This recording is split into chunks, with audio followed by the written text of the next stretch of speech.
ಮೆದುಳಿನ ಎಡಭಾಗದ ಜೀವಕೋಶಗಳಿಗೆ ರಕ್ತವನ್ನು ಸಪ್ಲೈ ಮಾಡ್ತಾ ಇರುವಂಥ ರಕ್ತನಾಳಗಳು ಒಡೆದ್ರೆ ಅಥವಾ ಬ್ಲಾಕ್ ಆದರೆ ಬಲಭಾಗಕ್ಕೆ ಸ್ಟ್ರೋಕ್ ಆಗ್ತದೆ.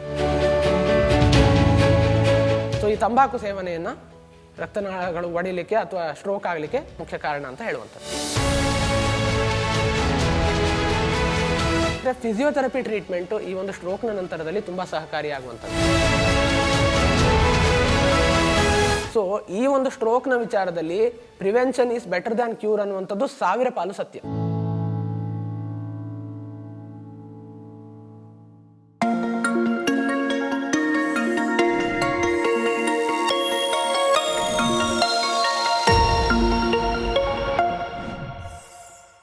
ಎಲ್ಲರಿಗೂ ನಮಸ್ಕಾರ.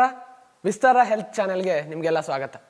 ವೀಕ್ಷಕರೇ, ನಾನು ಡಾಕ್ಟರ್ ವೆಂಕಟೇಶ್ ಗಾಂವ್ಕರ್, ವೇದ ವೆಲ್ನೆಸ್ ಸೆಂಟರ್, ನಿಸರ್ಗ ಮನೆ, ಸಿರ್ಸಿಯ ಆಯುರ್ವೇದ ವೈದ್ಯ. ಸೊ ಇವತ್ತು ನಾವು ಈ ಒಂದು ಸಮಾಜವನ್ನು ಕಾಡ್ತಾ ಇರುವಂಥ ಒಂದು ದೊಡ್ಡ ಸಮಸ್ಯೆ ಬಗ್ಗೆ ಡಿಸ್ಕಷನ್ ಮಾಡಲಿಕ್ಕೆ ಬಂದಿದ್ದೇನೆ. ಅದು ಯಾವುದು ಅಂತ ಹೇಳಿದ್ರೆ ಪಾರ್ಶ್ವವಾಯು ಅಥವಾ ಸ್ಟ್ರೋಕ್ ಅನ್ನುವಂಥದ್ದು. ಹೌದು ವೀಕ್ಷಕರೇ, ಆರಾಮಾಗಿ ಓಡಾಡ್ಕೊಂಡಿದ್ದಂಥವರು, ಮಧ್ಯವಯಸ್ಕರು ಅಥವಾ ಒಂದು 50 ರಿಂದ 60 ವಯಸ್ಸಿನ ಎಷ್ಟೋ ಜನರನ್ನು ಹಾಸಿಗೆಗೆ ಬೀಳುವಂತೆ ಮಾಡಿರುವಂಥ ಒಂದು ಸಮಸ್ಯೆ ಇದು. ಸೊ ತಮ್ಮ ಕುಟುಂಬದವರಿಗೆ ಹೊರೆಯಾಗಿ ಎಲ್ಲರಿಗೂ ಕೂಡ ತೊಂದರೆಯನ್ನು ಉಂಟು ಮಾಡ್ತಾ ಇರುವಂತೆ ಆಗುವಂಥ ಒಂದು ಸಮಸ್ಯೆ. ಸೊ ಈ ಒಂದು ಸ್ಟ್ರೋಕ್ ಅಥವಾ ಪಾರ್ಶ್ವವಾಯು ಯಾಕೆ ಆಗುತ್ತೆ, ಸೊ ಇದನ್ನು ಎದುರಿಸೋದು ಹೇಗೆ, ಇದರಲ್ಲಿ ಟ್ರೀಟ್ಮೆಂಟ್ ಹೇಗೆ, ಈ ಎಲ್ಲ ವಿಚಾರವನ್ನು ಕುರಿತು ಇವತ್ತಿನ ವಿಡಿಯೋದಲ್ಲಿ ನಾನು ನಿಮ್ಮ ಜೊತೆಗೆ ಡಿಸ್ಕಸ್ ಮಾಡ್ತಾ ಇದ್ದೇನೆ. ಹೌದು, ಮೊಟ್ಟ ಮೊದಲನೇದಾಗಿ ಈ ಸ್ಟ್ರೋಕ್ ಅಂದರೆ ಏನು ವೀಕ್ಷಕರೇ? ಸ್ಟ್ರೋಕ್, ಪಾರ್ಶ್ವವಾಯು ಅಥವಾ ಪಾರ್ಸಿ ಹೊಡೆಯುವಂಥದ್ದು ಅಥವಾ ಈ ಹೆಮಿಪ್ಲೇಜಿಯಾ ಅಂತ ಕರೆಸ್ಕೊಳ್ಳುವಂಥದ್ದು ಈ ಒಂದು ಸ್ಟ್ರೋಕ್. ಸೊ ಈ ಸ್ಟ್ರೋಕ್ ಯಾಕಾಗುತ್ತೆ? ಮುಖ್ಯವಾಗಿ 2 ಕಾರಣಗಳಿಂದಾಗಿ ಸ್ಟ್ರೋಕ್ ಆಗುತ್ತೆ ಅಂತ ಹೇಳುವಂಥದ್ದು. ಸೊ ಅದರಲ್ಲಿ ಮೊದಲನೇದು ಇಸ್ಕೀಮಿಕ್ ಸ್ಟ್ರೋಕ್, ಇನ್ನೊಂದು ಹೆಮೊರೇಜಿಕ್ ಸ್ಟ್ರೋಕ್. ಸೊ ಇಸ್ಕೀಮಿಕ್ ಸ್ಟ್ರೋಕ್ ಅಂತಂದ್ರೇನು?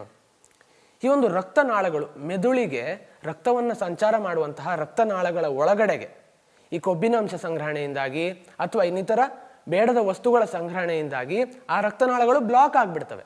ಸೊ ಈ ಬ್ಲಾಕ್ ಆದಂತಹ ರಕ್ತನಾಳಗಳು ಯಾವ ಜೀವಕೋಶಗಳಿಗೆ ರಕ್ತವನ್ನು ನೀಡ್ತಾ ಇತ್ತು ಆ ಜೀವಕೋಶಗಳು ಇದರಿಂದ ಡೆತ್ ಆಗಿಬಿಡ್ತವೆ. ಸೊ ಮೆದುಳಿನ ಯಾವ ಭಾಗದ ಜೀವಕೋಶಗಳು, ಫಾರ್ ಎಕ್ಸಾಂಪಲ್ ಈ ಕೈ ಮತ್ತು ಈ ಕಾಲಿಗೆ ಒಂದು ನರಗಳನ್ನು ಸಪ್ಲೈ ಮಾಡ್ತಾ ಇದ್ದಂತಹ ಜೀವಕೋಶಗಳು ಡೆತ್ ಆಯಿತು ಅಂತಂದರೆ ಈ ಕೈ ಮತ್ತು ಈ ಕಾಲು ಸತ್ವವನ್ನು ಕಳ್ಕೊಳ್ತದೆ. ಸೊ ಎರಡನೇದಾಗಿ ಹೆಮೊರೇಜಿಕ್ ಸ್ಟ್ರೋಕ್. ಹೆಮೊರೇಜಿಕ್ ಸ್ಟ್ರೋಕ್ ಅಂದ್ರೆ ಏನು? ರಕ್ತನಾಳಗಳು ಒಡೆದು ಅಲ್ಲಿ ರಕ್ತಸ್ರಾವ ಉಂಟಾಗಿ, ಮೆದುಳಿನ ಒಳಪದರದಲ್ಲಿ ರಕ್ತಸ್ರಾವ ಉಂಟಾಗಿ ಜೀವಕೋಶಗಳಿಗೆ ರಕ್ತದ ಕೊರತೆ ಉಂಟಾಗಿ, ಆಕ್ಸಿಜನ್ ಮತ್ತು ನ್ಯೂಟ್ರಿಷನ್ಗಳ ಕೊರತೆ ಉಂಟಾಗಿ ಆ ಒಂದು ಜೀವಕೋಶಗಳು ಅದು ಸತ್ತು ಅವುಗಳಿಂದ ಬರುವಂಥ ನರಗಳು ಸಾಯುವಂಥದ್ದು, ಅದರಿಂದಾಗಿ ಮಸಲ್ ಸ್ಟ್ರೆಂತ್ ಲಾಸ್ ಆಗುವಂಥದ್ದು. ಒಂದು ಉದಾಹರಣೆಗೆ ಹೇಳಬೇಕು ಅಂತಂದರೆ, ಈಗ ನಿಮ್ಮ ಎಡಭಾಗದ ರಕ್ತನಾಳಗಳು, ಎಡಭಾಗದ ಜೀವಕೋಶಗಳಿಗೆ, ಮೆದುಳಿನ ಎಡಭಾಗದ ಜೀವಕೋಶಗಳಿಗೆ ರಕ್ತವನ್ನು ಸಪ್ಲೈ ಮಾಡ್ತಾ ಇರುವಂಥ ರಕ್ತನಾಳಗಳು ಒಡೆದ್ರೆ ಅಥವಾ ಬ್ಲಾಕ್ ಆದರೆ ಬಲಭಾಗಕ್ಕೆ ಸ್ಟ್ರೋಕ್ ಆಗ್ತದೆ. ಸೊ ಬಲಭಾಗಕ್ಕೆ ಆ ರಕ್ತನಾಳಗಳು ಬ್ಲಾಕ್ ಆದರೆ ಎಡಭಾಗಕ್ಕೆ ಸ್ಟ್ರೋಕ್ ಆಗ್ತದೆ. ಸೊ ಈ ಒಂದು ಪ್ರೊಸೆಸ್ ನಮ್ಮ ಶರೀರದಲ್ಲಿ ಆಗ್ತದೆ. ಸೊ ಇದನ್ನು ಸ್ಟ್ರೋಕ್ ಅಂತ ಕರಿತೇವೆ. ಯಾವ ಜೀವಕೋಶಗಳಿಂದ ನಮ್ಮ ಮಸಲ್ಸಿಗೆ ಒಂದು ನರಗಳ ಸಪ್ಲೈ ಆಗ್ತಾ ಇತ್ತು ಆ ಜೀವಕೋಶಗಳು ಡೆತ್ ಆದಾಗ ಆ ಕೆಲಸವನ್ನು ಮಾಡುವಂಥ ಮಸಲ್ಗಳು ಶಕ್ತಿಯನ್ನು ಕಳ್ಕೊಳ್ತವೆ. ಇದನ್ನು ಸಿಂಪಲ್ ಆಗಿ ಪಾರ್ಶ್ವವಾಯು ಅಥವಾ ಸ್ಟ್ರೋಕ್ ಅಂತ ನಾವು ಕರಿಬಹುದು. ಸೊ ಇದಕ್ಕೆ ಮುಖ್ಯವಾಗಿ 4 ರಿಂದ 5 ರಿಸ್ಕ್ ಫ್ಯಾಕ್ಟರ್ಗಳನ್ನು ನಾವು ಫಸ್ಟ್ ತಿಳ್ಕೊಬೇಕಾಗ್ತದೆ. ವೀಕ್ಷಕರೇ, ಮೊಟ್ಟ ಮೊದಲನೇದಾಗಿ ನಿಮಗೆಲ್ಲ ಗೊತ್ತಿದೆ ಅಧಿಕ ರಕ್ತದೊತ್ತಡ. ಅಧಿಕ ರಕ್ತದೊತ್ತಡ, ಹೈಪರ್ ಟೆನ್ಷನ್ ಅಥವಾ ಹೆಚ್ಚಿನ BP. ಎಷ್ಟೋ ಜನಕ್ಕೆ BP ಇದೆ ಅಂತ ಗೊತ್ತಿರೋದಿಲ್ಲ, ಚೆಕ್ ಮಾಡಿಸಿರೋದಿಲ್ಲ, ಸಡನ್ ಆಗಿ ಒಂದಿನ ಸ್ಟ್ರೋಕ್ ಆಗಿಬಿಡ್ತದೆ, ಶಕ್ತಿ ಕಳ್ಕೊಂಡ್ಬಿಡ್ತದೆ. ಎಷ್ಟೋ ಜನ BP ಇದೆ ಅಂತ ಗೊತ್ತಿದ್ರೂ ಕೂಡ ತಮ್ಮ ಒಂದು ಹುಂಬ ಧೈರ್ಯ ಅಂತ ಹೇಳ್ತಾರಲ್ಲ, ಆ ಒಂದು ಭಂಡ ಧೈರ್ಯದಿಂದಾಗಿ BP ಮಾತ್ರೆಗಳನ್ನ ಬಿಟ್ಬಿಟ್ಟಿರ್ತಾರೆ ಅಥವಾ ತೆಗೆದುಕೊಳ್ಳೋದೇ ಇಲ್ಲ. ಸೊ ವೈದ್ಯರ ಸಲಹೆಯನ್ನು ಕೂಡ ತೆಗೆದುಕೊಳ್ಳೋದಿಲ್ಲ.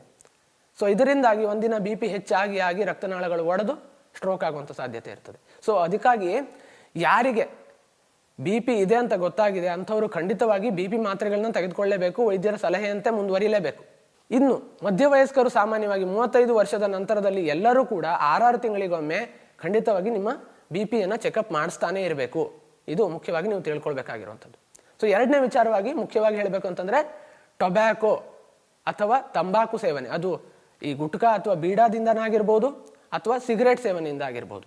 ಸೊ ಇದರಿಂದ ನಮ್ಮ ಶರೀರಕ್ಕೆ ಸೇರುವಂಥ ಈ ಒಂದು ತಂಬಾಕಿನ ಅಂಶ ರಕ್ತನಾಳಗಳನ್ನು ಬ್ಲಾಕ್ ಮಾಡೋದ್ರ ಜೊತೆಗೆ ಅದು ರಕ್ತನಾಳಗಳು ಒಡೆಯಲಿಕ್ಕೂ ಕೂಡ ಕಾರಣ ಆಗ್ತದೆ.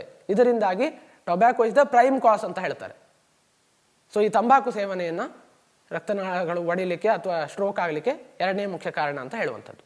ಮೂರನೇದು ಮದ್ಯಪಾನ.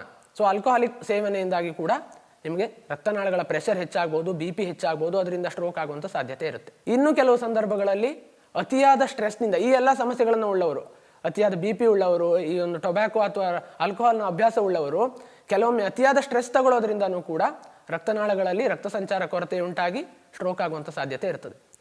ಸೊ ಈ ಒಂದು 4 ಮುಖ್ಯ ಕಾರಣಗಳನ್ನು ಪಾರ್ಶ್ವವಾಯು ಅಥವಾ ಸ್ಟ್ರೋಕ್ ಆಗಲಿಕ್ಕೆ ಅದನ್ನು ಹೆಸರಿಸಬಹುದಾಗಿರುವಂಥದ್ದು. ಸೊ ಈ ಒಂದು ಸ್ಟ್ರೋಕ್ ಅಥವಾ ಈ ಒಂದು ಪಾರ್ಶ್ವವಾಯುವಿನ ಸಂದರ್ಭದಲ್ಲಿ ನೀವು ಯಾವ ರೀತಿ ಲಕ್ಷಣಗಳನ್ನು ನೋಡ್ತೀರಿ? ಈಗ ಒಬ್ಬರಿಗೆ ಸ್ಟ್ರೋಕ್ ಆಗ್ತಾ ಇದೆ ಅಂತಂದರೆ ಸಡನ್ ಆಗಿ ಎಚ್ಚರ ತಪ್ಪಿ ಬೀಳುವಂಥದ್ದು. ಸೊ ಕೆಲವು ನಿಮಿಷಗಳಲ್ಲಿ ಒಂದು ಕೈ ಅಥವಾ ಒಂದು ಕಾಲು, ಕೆಲವೊಮ್ಮೆ 2 ಕೈ ಕೂಡ ಅಥವಾ 2 ಕಾಲುಗಳು ಕೂಡ ಶಕ್ತಿಹೀನರಾಗುವಂಥದ್ದು. ಇದು ಕೆಲವು ಸೆಕೆಂಡುಗಳಲ್ಲಿ ನಡೆದು ಹೋಗ್ತದೆ ವೀಕ್ಷಕರೇ. ಹಾಗಾಗಿ ನಿಮಗೆ ಇದಕ್ಕೆ ತುಂಬ ಸಮಯ ಇರೋದಿಲ್ಲ. ಸೊ ಈ ಒಂದು ಸ್ಟ್ರೋಕ್ನ ವಿಚಾರದಲ್ಲಿ prevention is better than cure ಅನ್ನುವಂಥದ್ದು 1000 ಪಾಲು ಸತ್ಯ. ಹಾಗಾಗಿ ನೀವು ಈ ನಾನು ಹೇಳಿದಂಥ 4 ರಿಸ್ಕ್ ಫ್ಯಾಕ್ಟರ್ಗಳಿಂದ ಆದಷ್ಟು ದೂರ ಇರಲೇಬೇಕು.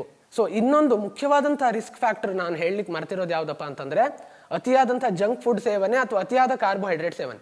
ಸೊ ಓವರ್ ಪ್ರೊಸೆಸ್ಡ್ ಫುಡ್, ಈ ಒಂದು ಚಿಪ್ಸ್ ಇರ್ಬೋದು ಅಥವಾ ಬೇಕರಿ ಫುಡ್ ಇರ್ಬೋದು, ಇದನ್ನೆಲ್ಲವನ್ನು ಹೆಚ್ಚಿಗೆ ತಿನ್ನೋದ್ರಿಂದ ಅಥವಾ ಇದು ಯಾವುದೇ ಒಂದು ಚಟಗಳು ಅಥವಾ ಹವ್ಯಾಸಗಳು ಇಲ್ಲದೇ ಇರೋರು ಕೂಡ ಸ್ಟ್ರೋಕ್ ಆಗಿರೋರನ್ನ ನಾವು ನೋಡಿದ್ದೇವೆ. ಯಾಕೆ ಅಂತ ಹೇಳಿದ್ರೆ ಅತಿಯಾದ ಕಾರ್ಬೋಹೈಡ್ರೇಟ್, ಅಕ್ಕಿ, ರಾಗಿ, ಗೋಧಿ, ಜೋಳ, ಸಿರಿಧಾನ್ಯಗಳು ಇವನ್ನೆಲ್ಲವನ್ನು ಕೂಡ ಅತಿಯಾಗಿ ತಿನ್ನೋದ್ರಿಂದ, ಒಂದು ತರಕಾರಿಗಳು, ಹಣ್ಣುಗಳನ್ನು ಬಿಟ್ಟು ಇವುಗಳನ್ನೇ ಹೆಚ್ಚಾಗಿ ತಿನ್ನೋದ್ರಿಂದ ಕೂಡ ಫ್ಯಾಟ್ ಆಗಿ ನಮ್ಮ ಶರೀರದಲ್ಲಿ ಅವು ಪರಿವರ್ತನೆ ಹೊಂದಿ ರಕ್ತನಾಳಗಳ ಒಳಗಡೆ ಬ್ಲಾಕ್ ಆಗೋ ಚಾನ್ಸಸ್ ಇರ್ತದೆ. ಸೊ ಈ ಒಂದು 5 ಕಾರಣಗಳನ್ನು ನೀವು ಸದಾ ನೆನಪಿಟ್ಕೋಬೇಕು. ಮುಂದೆ ಪಶ್ಚಾತ್ತಾಪ ಪಡೋದಕ್ಕಿಂತ ಮೊದಲೇ ಇದನ್ನು ನೀವು ಜಾಗರೂಕತೆಯನ್ನು ವಹಿಸೋದು ಮುಖ್ಯ. ವೀಕ್ಷಕರೇ, ಒಬ್ಬ ವ್ಯಕ್ತಿಗೆ ಸ್ಟ್ರೋಕ್ ಆಯಿತು ಅಂದ ತಕ್ಷಣ ನೀವು ಮೊಟ್ಟ ಮೊದಲನೇದಾಗಿ ಏನು ಮಾಡಬೇಕು ಅನ್ನುವಂಥದ್ದು ಇನ್ನೊಂದು ವಿಚಾರ. ಸ್ಟ್ರೋಕ್ ಆದ ಕೆಲವು ಗಂಟೆಗಳ ಒಳಗಡೆಗೆ ಆ ವ್ಯಕ್ತಿ ಒಂದು ಸೂಪರ್ ಸ್ಪೆಷಾಲಿಟಿ ಹಾಸ್ಪಿಟಲ್ನ ಸೇವೆಯನ್ನು ಪಡ್ಕೊಳ್ಳೇಬೇಕಾಗುತ್ತೆ. ಈ ಒಂದು ವೆರಿ ಇಂಪಾರ್ಟೆಂಟ್ನ ನೀವು ಗಮನಿಸಬೇಕು. ಎಷ್ಟೋ ಜನ ನಮ್ಮ ರಾಜ್ಯದಲ್ಲಿರ್ಬೋದು ಅಥವಾ ಇನ್ನಿತರ ರಾಜ್ಯಗಳಲ್ಲೂ ಕೂಡ ಎಷ್ಟೋ ಜನ ಈಗಲೂ ಆಸ್ಪತ್ರೆಗೆ ಕರೆದುಕೊಂಡು ಹೋಗದೆ ನಾಟಿ ಔಷಧಿಯಲ್ಲಿ ಅಥವಾ ಇನ್ನಿತರ ಔಷಧಿಗಳಲ್ಲಿ ಪ್ರಯತ್ನ ಮಾಡುವಂಥವ್ರು ಇನ್ನೂ ಎಷ್ಟೋ ಜನ ಇದ್ದಾರೆ. ಸೊ ದಯವಿಟ್ಟು ಈ ತಪ್ಪನ್ನು ಮಾಡಬೇಡಿ. ನಿಮ್ಮ ಸಂಬಂಧಿಕರನ್ನು ನೀವು ಉಳಿಸ್ಕೋಬೇಕು ಅಂತ ಆದರೆ ಸ್ಟ್ರೋಕ್ ಆದ ಕೆಲವೇ ನಿಮಿಷಗಳಲ್ಲಿ ಅವರನ್ನು ಆಸ್ಪತ್ರೆಗೆ ದಾಖಲಿಸಬೇಕು. ಅವರಿಗೆ ಮೊಟ್ಟ ಮೊದಲನೇದಾಗಿ ಮೆಡಿಕಲ್ ಎಮರ್ಜೆನ್ಸಿ ಆಗಿರುತ್ತೆ, ಅದು ಅದಕ್ಕೆ ತಕ್ಷಣ ಒಂದು ಸರ್ವಿಸ್ ಬೇಕಾಗುತ್ತೆ. ಸೊ ಈ ಒಂದು ಸಂದರ್ಭದಲ್ಲಿ ಕೆಲ ದಿನಗಳ ನಂತರ ಅವರಿಗೆ ಅದು ಸುಧಾರಿಸ್ಕೊಳ್ತಾ ಬರುತ್ತೆ. ಕರೆಕ್ಟ್ ಆದಂಥ ಚಿಕಿತ್ಸೆ ಸಿಕ್ಕಿದ್ರೆ ಅದು ಬೇಗ ರಿಕವರಿ ಆಗಲಿಕ್ಕೆ ಸಾಧ್ಯ ಆಗುತ್ತೆ. ಸೊ ಇದು ಕೆಲವು ದಿನಗಳಲ್ಲಿ ನೀವು ಮಾಡಬೇಕಾಗಿರುವಂಥದ್ದು. ಸ್ಟ್ರೋಕ್ ಆದ ಮೊದಲ ಕೆಲವು ನಿಮಿಷಗಳಲ್ಲೇ ನೀವು ತಕ್ಷಣಕ್ಕೆ ಆಸ್ಪತ್ರೆಗೆ ದಾಖಲಿಸುವಂಥದ್ದು, ನಂತರ ರಿಕವರಿ ಆದ ನಂತರ ಹಾಸ್ಪಿಟಲಿಂದ ಅವರು ಡಿಸ್ಚಾರ್ಜ್ ಮಾಡಿ ಕಳಿಸಿದ ನಂತರ ಟ್ರೀಟ್ಮೆಂಟ್ಗಳನ್ನು ಯಾವ ರೀತಿ ಮಾಡಬೇಕು ಅನ್ನುವಂಥದ್ದನ್ನು ಈ ಒಂದು ವಿಡಿಯೋದಲ್ಲಿ ನಾನು ನಿಮಗೆ ಮುಖ್ಯವಾಗಿ ಹೇಳ್ತಾ ಇರುವಂಥದ್ದು.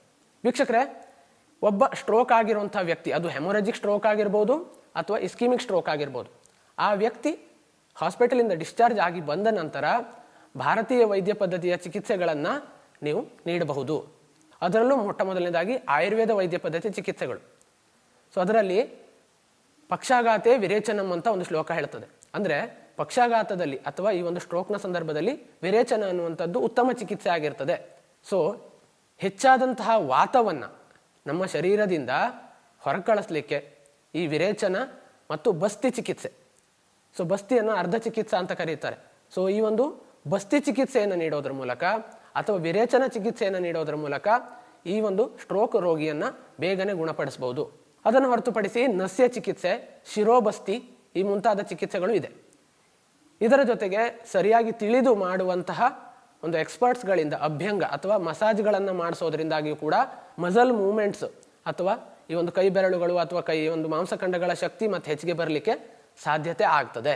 ಇದಾದ ನಂತರದಲ್ಲಿ ಸೊ ಪ್ರಾಪರ್ ಆದಂಥ ಡಯಟನ್ನು ಮೇಂಟೈನ್ ಮಾಡಿಸ್ಬೇಕು. ಸೊ ಈಗ ನಾನು ಹೇಳಿದಂಥ ಎಲ್ಲ ಒಂದು ರಿಸ್ಕ್ ಫ್ಯಾಕ್ಟರ್ಸಿಂದ ದೂರ ಇದ್ದು ಕರೆಕ್ಟ್ ಆದಂಥ ಡಯಟನ್ನು ನೀವು ಮುಂದುವರಿಸಬೇಕಾಗ್ತದೆ. ಡಯಟ್ನಲ್ಲಿ ಅಥವಾ ಆಹಾರ ಪದ್ಧತಿಯಲ್ಲಿ ಯಾವ ರೀತಿ ಮಾಡಬೇಕು ಅಂತಂದರೆ ಲಘು ಉಷ್ಣ ಸ್ನಿಗ್ಧ ಆಹಾರವನ್ನು ಮಾಡಬೇಕಾಗ್ತದೆ. ಸೊ ಲಘು ಉಷ್ಣ ಸ್ನಿಗ್ಧ ಆಹಾರ ಅಂದ್ರೆ ಏನು? ಸೊ ಲೈಟ್ ಟು ಡೈಜೆಸ್ಟ್, ಈಸಿಯಾಗಿ ಡೈಜೆಸ್ಟ್ ಆಗುವಂಥ ಆಹಾರವನ್ನು ಕೊಡಬೇಕಾಗತ್ತೆ. ಮತ್ತು ಸ್ನಿಗ್ಧ ಆಹಾರ, ಸ್ವಲ್ಪ ಒಂದು ಗುಡ್ ಫ್ಯಾಟನ್ನು ಹೊಂದಿರುವಂಥದ್ದು. ಸೊ ಈ ನಟ್ಸ್ ಆಗಿರ್ಬೋದು ಅಥವಾ ತುಪ್ಪವನ್ನು ಒಂದು ಕೊಡುವಂಥದ್ದು, ಇವುಗಳನ್ನು ಕೂಡ ನೀವು ಮಾಡ್ತಾ ಹೋಗಬೇಕಾಗ್ತದೆ. ಸೊ ಅದರ ಜೊತೆಗೆ ಮೂರನೇದಾಗಿ ಫಿಸಿಯೋಥೆರಪಿ ಟ್ರೀಟ್ಮೆಂಟ್ಸ್. ವೀಕ್ಷಕರೇ, ಫಿಸಿಯೋಥೆರಪಿ ಟ್ರೀಟ್ಮೆಂಟು ಈ ಒಂದು ಸ್ಟ್ರೋಕ್ನ ನಂತರದಲ್ಲಿ ತುಂಬ ಸಹಕಾರಿಯಾಗುವಂಥದ್ದು. ಸೊ ಮಷಿನರಿಗಳಿಂದ ನೀಡುವಂಥ ಚಿಕಿತ್ಸೆ ಆಗಿರ್ಬೋದು ಅಥವಾ ಎಕ್ಸರ್ಸೈಸಸ್ ಆಗಿರ್ಬೋದು, ಇವೆಲ್ಲವೂ ಕೂಡ ನಿಮಗೆ ಫಿಸಿಯೋಥೆರಪಿಯಲ್ಲಿ ಇದನ್ನು ಕಲಿಸ್ಕೊಡ್ಲಾಗುತ್ತೆ. ಸೊ ಆಕ್ಯುಪಂಚರ್ ಅಥವಾ ಸೂಜಿ ಚಿಕಿತ್ಸೆ ಕೂಡ ಇದಕ್ಕೆ ತುಂಬ ಸಹಕಾರಿಯಾಗುತ್ತೆ. ಸೊ ಈ ಒಂದು ಆಕ್ಯುಪಂಚರ್ನಲ್ಲಿ ಆ ಒಂದು ಎನರ್ಜಿ ಚಾನೆಲ್ಸ್ಗಳನ್ನು ಆಕ್ಟಿವೇಟ್ ಮಾಡುವುದರ ಮೂಲಕ ಈಗ ವಾತವನ್ನು ಸರಿ ಮಾಡುವಂಥದ್ದು ಅಥವಾ ಒಂದು ಆಕ್ಯುಪಂಚರ್ ವೇ ಆಫ್ ಟ್ರೀಟ್ಮೆಂಟ್ ಅಂತಾನೆ ಬೇರೆ ಇರ್ತದೆ. ಸೊ ಇದರಿಂದಾಗಿ ನಿಮ್ಮ ಪುನಶ್ಚೇತನ ಬೇಗ ಆಗಲಿಕ್ಕೆ ಸಾಧ್ಯತೆ ಆಗ್ತದೆ. ಸೊ ಇದು 4. ಸೊ ಫಿಸಿಯೋಥೆರಪಿ, ನ್ಯಾಚುರೋಪತಿ, ಆಕ್ಯುಪಂಚರ್ ಮತ್ತು ಆಯುರ್ವೇದ ಚಿಕಿತ್ಸೆಗಳು, ಈ 4ರ ಒಂದು ಸಮ್ಮಿಶ್ರಣದಿಂದಾಗಿ ಸ್ಟ್ರೋಕ್ ರೋಗಿಯನ್ನು ಹೆಚ್ಚು ಕಡಿಮೆ ಮೊದಲಿನಂತೆ ಮಾಡಲಿಕ್ಕೆ ಸಾಧ್ಯ ಆಗುತ್ತೆ. ವೀಕ್ಷಕರೇ, ಇದರಲ್ಲಿ ಒಂದು ವಿಚಾರವನ್ನು ನೀವು ನೆನಪಿಟ್ಕೋಬೇಕಾಗುತ್ತೆ. ಎಷ್ಟು ಜೀವಕೋಶಗಳು ಹಾನಿಗೊಳಗಾಗಿರ್ತವೆ, ಎಷ್ಟು ಮಸಲ್ ಸ್ಟ್ರೆಂತ್ ಹೋಗಿರ್ತದೆ ಅನ್ನೋದ್ರ ಮೇಲೆ ರಿಕವರಿ ಪೀರಿಯಡ್ ಡಿಪೆಂಡ್ ಆಗಿರ್ತದೆ. ಹಾಗಾಗಿ ಈ ಒಂದು 4 ಚಿಕಿತ್ಸೆಗಳನ್ನು ಕರೆಕ್ಟಾಗಿ ನೀವು ತಗೊಳ್ತಾ ಬಂದಲ್ಲಿ 1-2 ವರ್ಷಗಳಲ್ಲಿ ತಮ್ಮ ಕೆಲಸವನ್ನು ತಾವು ಮಾಡಿಕೊಳ್ಳಲಿಕ್ಕೆ ಸಾಧ್ಯ ಮಾಡುವಷ್ಟು ಅವರನ್ನು ತಯಾರು ಮಾಡಬಹುದು. ಸೊ ಈ ಒಂದು ಚಿಕಿತ್ಸೆಯನ್ನು ನೀವು ಕರೆಕ್ಟಾಗಿ ಕೊಡಿಸ್ಬೇಕು.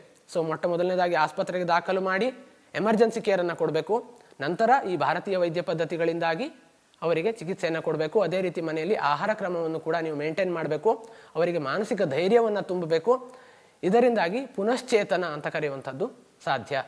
ವೀಕ್ಷಕರೇ, ಈ ಒಂದು ಪಾರ್ಶ್ವವಾಯು ಅಥವಾ ಸ್ಟ್ರೋಕ್ನ ರೋಗಿಗಳಿಗೆ ನಮ್ಮ ವೇದಾ ವೆಲ್ನೆಸ್ ಸೆಂಟರ್ ನಿಸರ್ಗ ಮನೆ ಸಿರ್ಸಿಯಲ್ಲಿ ತುಂಬ ಉತ್ತಮ ಚಿಕಿತ್ಸೆಯನ್ನು ನೀಡಲಾಗ್ತದೆ. ಈಗ ನಾನು ಹೇಳಿದಂತೆ ಈಗ 4 ಆಯುರ್ವೇದ, ನ್ಯಾಚುರೋಪತಿ, ಫಿಸಿಯೋಥೆರಪಿ ಮತ್ತು ಆಕ್ಯುಪಂಚರ್, ಈ 4 ವಿಂಗ್ನ ಅಡಿಯಲ್ಲಿ ಅವರಿಗೆ ತುಂಬ ಉತ್ತಮವಾದಂಥ ಗುಣಮಟ್ಟದ ಚಿಕಿತ್ಸೆಯನ್ನು ನೀಡಲಾಗ್ತದೆ. ಎಕ್ಸ್ಪರ್ಟ್ಸ್ಗಳಿಂದ ಈ ಒಂದು ಸೇವೆಯನ್ನು ಅವರಿಗೆ ಕೊಡಿಸಲಾಗ್ತದೆ.